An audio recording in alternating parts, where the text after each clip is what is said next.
گھر کے آس پاس برکتیں اس نیک بندے کے گھر کی وجہ سے جاتی ہیں، اور جہاں اللہ کا گھر ہے وہاں کتنی برکتیں اطراف میں پھیلتی ہیں۔ تو خوش نصیب ہیں یہ ہمسائے۔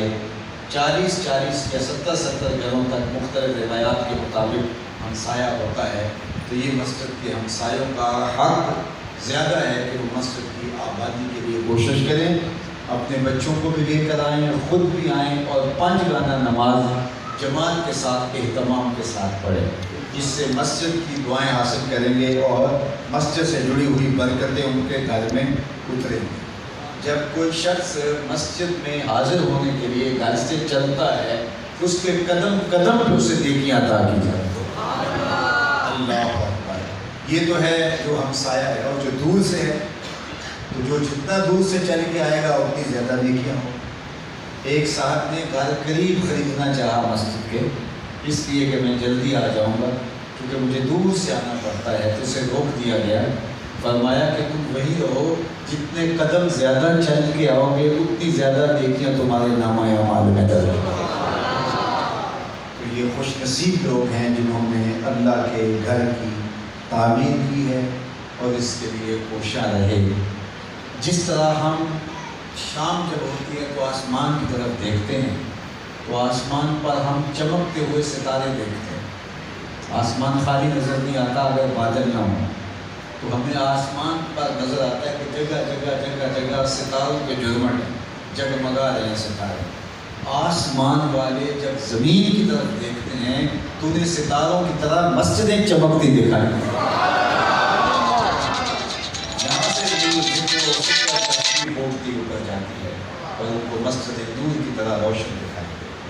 تو آسمان والوں کے لیے یہ ستاروں کی مانند ہوتی ہے۔ تو اس لیے خوش نصیب ہو آپ کہ جنہوں نے اس عالی شان مسجد کو، میں سمجھتا ہوں کہ یہ اس ٹاؤن کا دل ہے، اور اطراف میں پھیلی ہوئی سڑکیں، سامنے پارک، تو یہ ایک اچھا ماحول آپ کو نصیب آیا۔ اور فجر کی نماز کے بعد اشراق تک اگر بیٹھنے کا معمول ہو، جس شخص نے فجر کی نماز پڑھی اور وہیں بیٹھ گیا اور مشغول رہا ذکر و فکر میں، عبادت میں، تلاوت کلام مجید میں، حتیٰ تک کہ سورج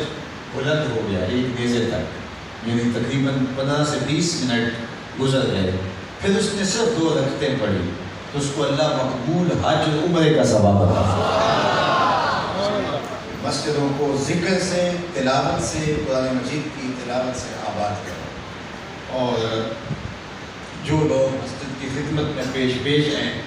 ان کا بھی شکریہ ادا کرو کہ انہوں نے، آج لوگوں کے پاس وقت ہی تو نہیں ہے، وہ کہتے ہیں پیسہ لے لو، وقت نہیں ہمارے پاس، تو جو وقت دیتا ہے، جس نے وقت دیا اور مسجد کی تعمیر کی، وہ ہمارے محسن ہیں۔ سب سے پہلے تو میں ان کا شکریہ ادا کرتا ہوں،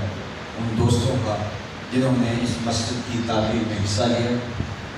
ان لوگوں کا شکریہ ادا کرتا ہوں جس نے مسجد کی تعمیر میں مالی معاونت کی۔ ان لوگوں کا شکریہ ادا کرتا ہوں کہ جو مسجد کی تعمیر میں کسی طرح کے بھی معاون بنے،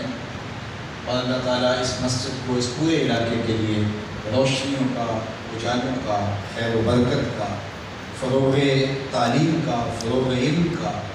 فروغ دین کا، فروغ تقویٰ کا ذریعہ اور ضامن بنائے۔ میں انشاءاللہ آپ کے لیے دعا رہوں گا، اور یہ مسجد ماشاءاللہ وسعت کے اعتبار سے تو بہت بڑی ہے،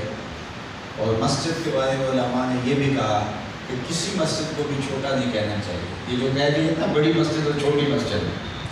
تو جس مسجد میں گنجائش نمازیوں کی کم ہو تو اس کو چھوٹی مسجد نہیں کہنا چاہیے، اس کو کہنا چاہیے فلاں مسجد میں نمازی کم آتے ہیں، کیونکہ جو اللہ جل شانہ کے نام سے چیز منسوخ ہو گئی وہ چھوٹی نہیں ہو سکتی،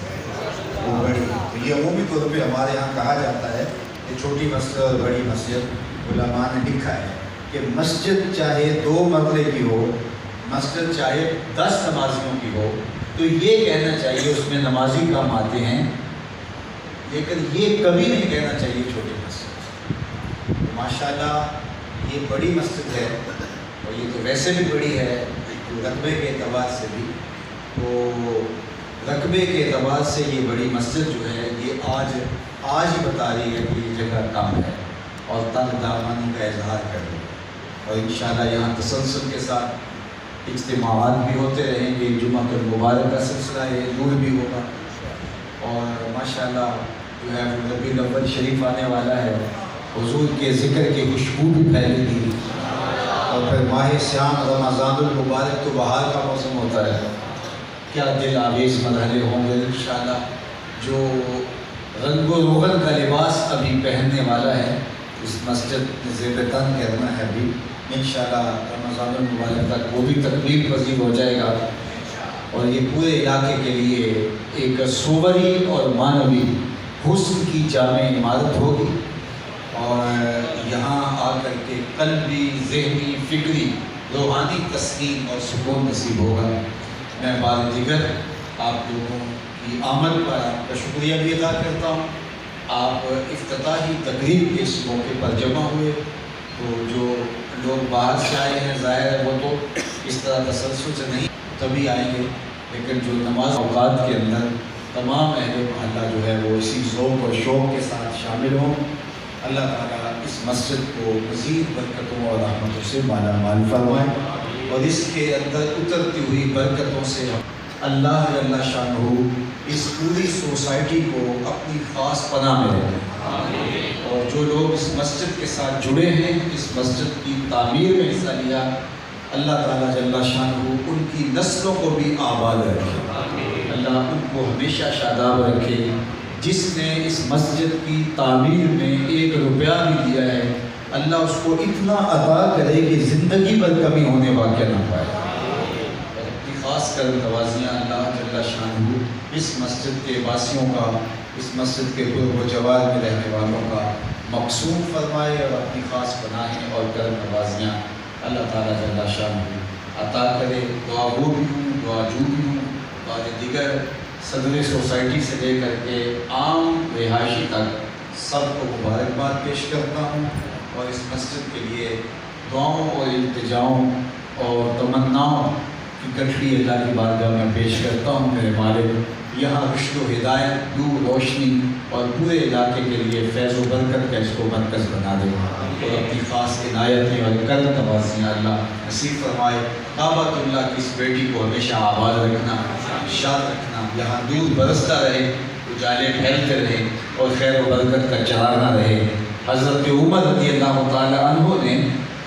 حضرت علی مرتضیٰ رضی اللہ تعالیٰ عنہ مسجد میں تشریف لائے، حضرت عمر نے مسجد نبی میں چرارا کیا تھا،